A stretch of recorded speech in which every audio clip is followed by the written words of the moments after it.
चलते हैं अब हम सब समय यात्रा पर आज से 13.7 अरब वर्ष पहले, जहां ब्रह्मांड में सिर्फ एक अपरिभाषित घनत्व वाला बिंदु था।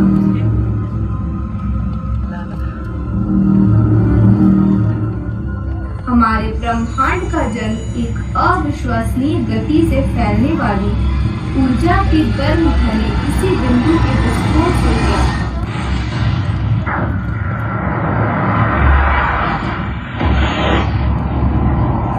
एक सेकंड के छोटे अंश के बाद ऊर्जा ब्रह्मांड के प्रति कण के रूप में बदल गई। क्वार्क नामक छोटे कणों ने प्रोटॉन और न्यूट्रॉन का निर्माण किया। यह पहले परमाणु बनने के लिए इलेक्ट्रॉनों के साथ संयुक्त होते हैं। परमाणु बदले में तारे और आकाश गंगाएं बनाते हैं।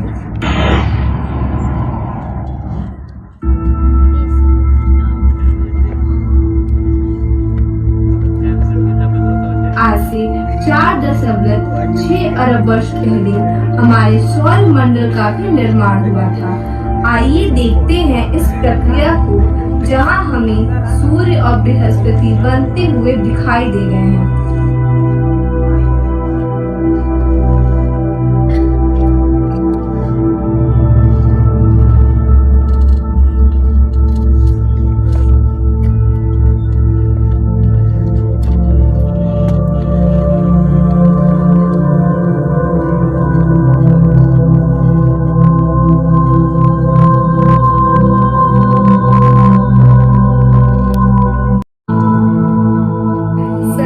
साथ साथ हमारा सौरमंडल परिपूर्ण हो जाता है, जिसमें 8 ग्रह के साथ 12 ग्रह, ग्रहिकाएं तथा असंख्य धूमकेतु हैं।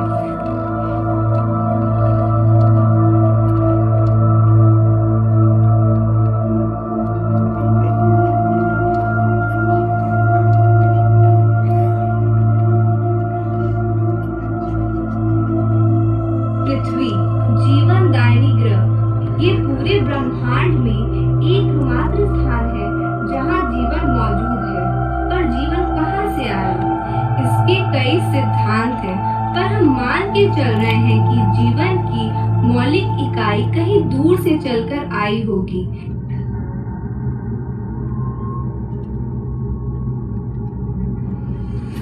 तथा हमारी पृथ्वी पर बहुत सारी प्रक्रियाओं से गुजरी होगी।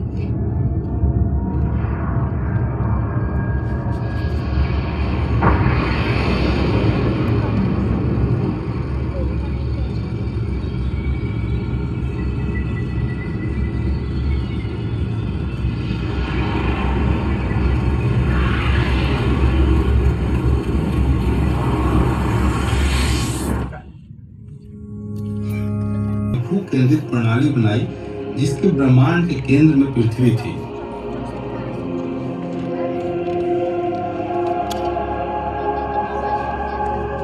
अरिस्टार्कोस पहले यूनानी खगोलविद बने जिन्होंने सूर्य केंद्रित प्रणाली प्रस्तावित किया, पर उनकी राय कई शताब्दियों तक नजरअंदाज की गई।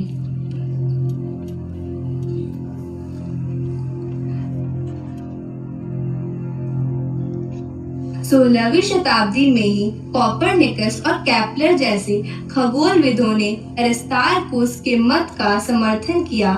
डेनमार्क के टाइको ब्रहे की अवलोकनों को गणित के साथ बुनने पर सौर केंद्रित प्रणाली प्रबल हो उठी। इस प्रणाली के अनुसार पृथ्वी सहित सभी ग्रह सूरज की परिक्रमा करते हैं।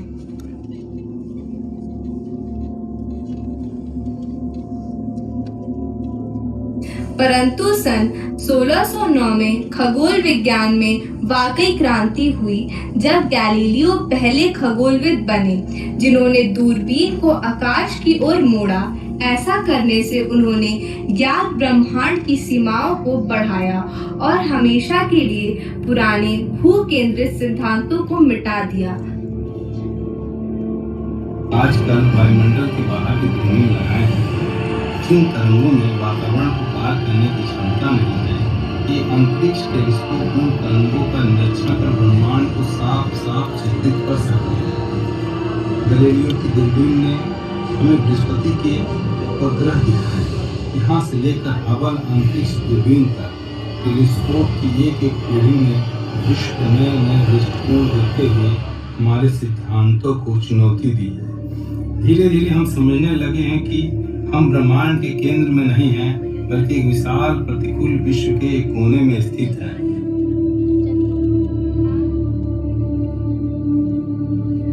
फिलहाल हम जानते हैं कि सूरज एक औसत पौना तारा है जिसका आकार 15 लाख किलोमीटर से थोड़ा सा कम है और पृथ्वी से 15 करोड़ किलोमीटर दूर स्थित है। सूरज एक गैस का गोला है जिसके केंद्र में तापमान और दबाव इतने अधिक है कि हाइड्रोजन का नाभिकीय संलयन अथवा न्यूक्लियर फ्यूजन शुरू हो जाता है। इस प्रक्रिया से हल्के पदार्थ घने पदार्थ में परिवर्तित हो जाते हैं और ऊर्जा उत्पन्न होकर अंतरिक्ष में फैलती है।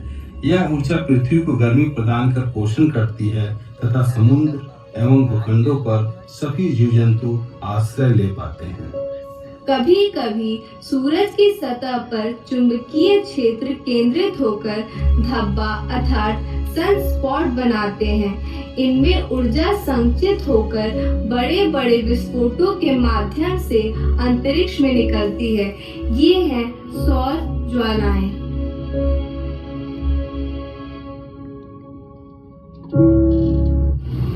सौर ज्वालाओं के साथ ऊर्जा युक्त कण भी निकल सकते हैं।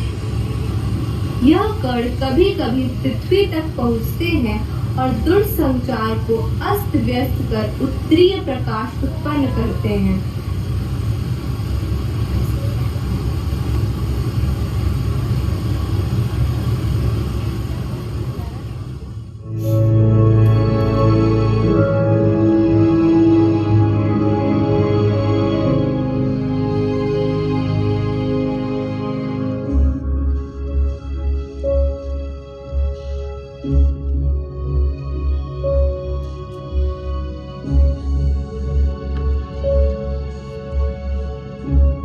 सूरज का सबसे करीबी ग्रह है बुध।